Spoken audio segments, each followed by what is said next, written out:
இல்லை, நம்ம எல்லாருக்குமே தெரியும் பூட்டு. பூட்டை வச்சு நம்ம என்ன பண்ணுவோம்? பத்திரமா வீட்டுக்கணும் பூட்டுவோம். நமக்கு தேவையான எல்லாமே பூட்டை வச்சு பத்திரமா இருக்கணும் பூட்டிட்டு போயிடுவான். ஆனால் மனசில் உள்ள ஆசைகளை மட்டும் நம்ம பூட்டவே மாட்டோம். வீட்டை பூட்டுவோம். ஆனால் இந்த மனசுன்னு ஒரு ஆசை இருக்குது, அந்த ஆசைக்கு பூட்டே கிடையாது.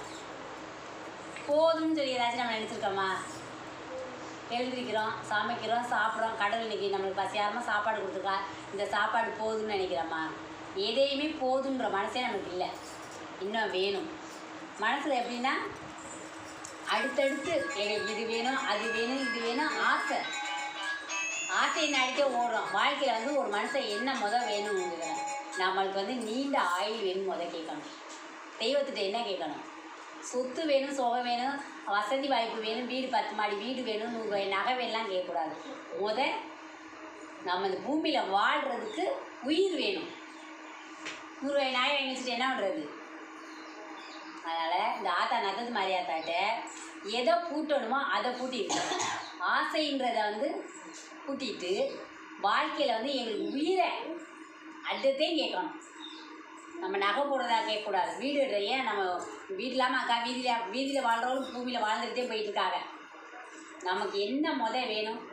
இந்த உயிர் வேணும். இந்த ஆத்தாக்கிட்ட எல்லோரும் இந்த ஆயுசை கொடுத்தா அப்படின்னு கேளுங்க.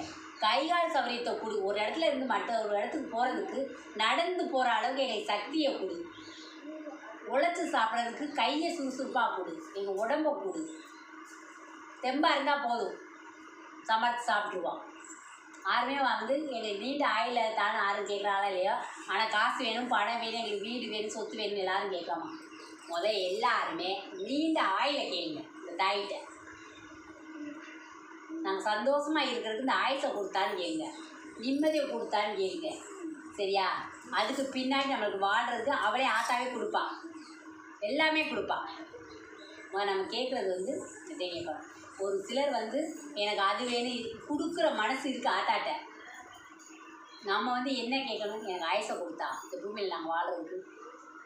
ஒரு பொண்ணெல்லாம் சும்மா ஒரு இதில் சொல்லிச்சு, எனக்கு செத்து போகணும் போல இருக்குன்னு சொல்லிச்சு என்கிட்ட.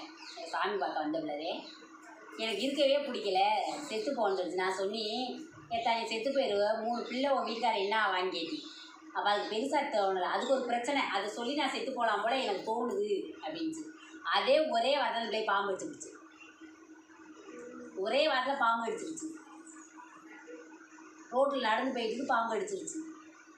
உயிருக்கு போராடி ஆம்புலன்ஸில் சீமையை கொண்டு போய் மறைய கொண்டு போயிருக்காங்க. அப்போ அவங்க வீட்டுக்காரு பிள்ளை ஊட்டியெல்லாம் கதறி அழுதுருக்குது, என்னை விட்டுட்டு போயிடாதே, என்னை விட்டுட்டு போயிடாதேன்னு அப்புறம் சொல்லி அழுகுறவள, அம்மா நீங்கள் சொன்னீங்க அன்னைக்கு இந்த உயிர் எவ்வளோ பெருசுன்னு எனக்கு அப்போ தெரியல, இருக்கிற உயிரை தானாக மாற்றிக்கிறோன்னு நினச்சவள. அந்த விளிம்புக்கு கொண்டு போன ஆத்தா உன்னுடைய உயிர் அவ்வளோ உனக்கு துச்சமாக தெரியுதா, இப்போ சொல்லுவாப்போம் அப்படின்னு. இன்றைக்கி மறு ஜென்மம் எடுத்து உட்காந்துருக்கு.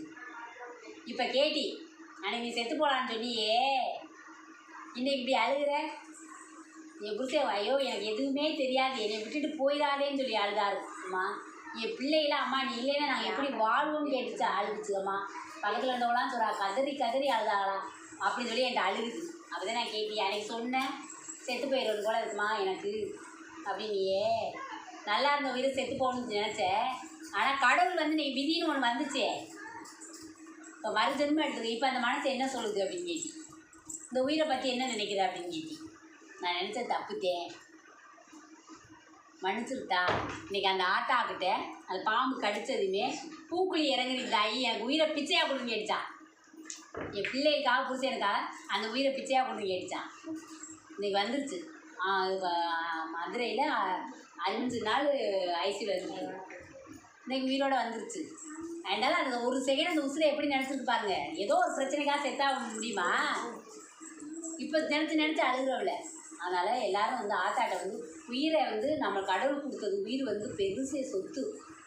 அதுவும் காது கண்ணு மூக்கோட கைகால் சௌரியத்தோடு பிறந்திருக்கோம் பாருங்க, இது பெரிய விஷயம்.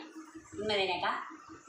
எத்தனை பேர் காது கேட்காமல் கண்ணு தெரியாமல் ஒரு இடத்துல ஒரு இடத்துக்கு போக முடியாமலாம் இருக்காங்க. கடவுள் இது நம்ம கொடுத்துருக்காங்கன்னா நம்ம செஞ்ச பாக்கியம் புண்ணியம் இந்த ஜென்மத்தில் செஞ்சுருக்கோம். அதனால கைகாலோடு இருக்கணும்னு நினச்சி இந்த தெய்வத்துக்கு ஆத்தா நத்தத்து மாரியாத்தாட்ட எல்லாருமே நீண்ட ஆயில கொடுக்கணும்னு எல்லாரும் வேண்டிக்கங்க.